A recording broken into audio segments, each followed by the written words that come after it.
नमस्कार, media report देख रहे हैं आप। और हसला का चुनाव संपन्न हो गया है। इस वक्त हम रोहतक में हैं। हसला चुनाव होने के बाद में जो राज्य प्रधान हैं वो हमारे साथ हैं। उनसे बातचीत करेंगे कि हसला किस तरह का संगठन है, किस तरह के काम करता है और सरकार जो जिद करती है और जब हसला जिद करता है तो हसला की जिद ऊपर मानी जाती है। उन्हीं हसला के संगठन के राज्य प्रभारी से बातचीत करेंगे और जानने की कोशिश करेंगे कि किस तरह का हसला संगठन है, क्या काम करता है। सबसे पहले आपको बधाई हो, आपने दोबारा से जीत दर्ज की है। और हम ये भी जानना चाहेंगे कि हसला को लेकर किस तरह की संभावनाएं लोग जताते हैं। जो टीचर्स एसोसिएशन है खासकर, क्या काम अब की बार नया हसला करेगा? सबसे पहले तो मीडिया रिपोर्ट का मैं तहे दिल से शुक्रिया अदा करूंगा कि वो इस रिपोर्टिंग के लिए हमारे बीच में आया है। Haryana school lecturer association 43,000 sanction post पे जो लेक्चरर हैं उनका संगठन है। और ये जो लेक्चररों की जो मुद्दे हैं, समस्याएं हैं, उनको सरकार से बातचीत के माध्यम से हल करवाने का काम करता है। और अगर पिछले इतिहास को देखते हैं हम, ये जिम्मेदारी मेरे को दोबारा दी गई है। जो हमारे वोटर होते हैं वो जिला प्रधान और ब्लॉक प्रधान होते हैं, तो उनके माध्यम से जिम्मेदारी दी गई है। अगर आप समस्याओं की और मुद्दों की बात करेंगे तो बहुत सारी ऐसी समस्याएं हैं जो हम लगातार फेस करते हैं। उसमें हमारी अगर प्रमुख रूप से बात की जाए तो हमारी एसीपी का ऐसा मुद्दा है कि जो लंबित रहता है, समय पे नहीं मिलता। हमारी महिला साथियों को जो सीसीएल है वो समय पे नहीं मिल पाती। और इस प्रकार की अनेकों ऐसी समस्याएं हैं जो विभागीय तौर पे हमारे सामने आती रहती हैं। और अभी आप रिसेंट में देखेंगे तो तबादलों की बात सुनने में आ रही है। तो पीछे भी जब तबादले हुए तो उनमें भी बहुत सारी अनियमितताएं, तो संगठन ने बातचीत के माध्यम से उन सभी को हल करवाने का प्रयास किया। अगर आप भविष्य की बात करते हैं तो इन्हीं मुद्दों को लेके, इन्हीं समस्याओं को लेके हम दोबारा सरकार से बातचीत करेंगे।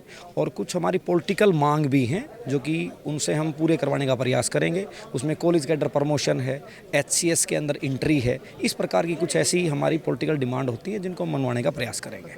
संधू साहब, शिक्षा का स्तर लगातार नीचे गिर रहा है, सरकार उस पर कोई ध्यान नहीं दे रही, तो हसला कितना ध्यान दे पाए?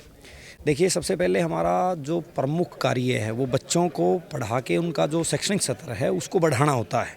उसके बाद हमारी समस्याएं और मांगे या मुद्दे आते हैं। और उसमें हसला संगठन गुणवत्तापूर्वक शिक्षा देने का प्रयास करता है। और सभी जितने भी हम अध्यापक हैं, चाहे वो जेबीटी कैडर के हैं, चाहे मास्टर कैडर के हैं, चाहे हम लेक्चरर पीजीटी हैं, तो हमारा प्रयास रहता है कि हम बच्चों को अच्छी शिक्षा दे पाएँ। और उसके लिए जो भी आप कह लीजिए आइटम कह लीजिए, आप रचनात्मक तरीके कह लीजिए, जो जिनसे हम अच्छा कर पाएँ, उनको हम इस्तेमाल करते हैं। सर, पिछले समय में काफ़ी बार ये देखा गया है कि टीचर जो हैं वो आपसी मनमुटाव के जरिए ही अपनी सुविधाओं और दुविधाओं में उलझ कर रह जाते हैं, झगड़ा करते हैं। तो उनसे उबरने के लिए हसला क्या करें?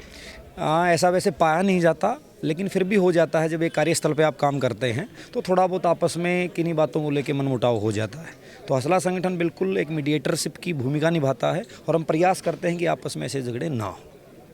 पिछला जो कार्यकाल आपका रहा और अभी जो आपको जिम्मेदारी नहीं दी गई है, सबसे पहले कौन सा काम हसला के लिए करना चाहेंगे ताकि जो टीचर्स एसोसिएशन है वो संतुष्ट हो सके? सबसे पहले तो देखिए, हमारे अगर कैडर की बात की जाए, हमारे महिला साथी जो हैं उनकी संख्या बहुत ज़्यादा है। और उनकी एक समस्या लगातार बनी रहती है कि सीसीएल जो है उसका जो एक तरीका है लेने का उन सुविधाओं को, वो थोड़ा कॉम्प्लिकेटेड है। तो हम चाहेंगे कि इसको ऑनलाइन तरीके से दिया जाए और जल्दी हमारे अध्यापकों को, जो महिला अध्यापक हैं, उनको सीसीएल अवेल हो पाए।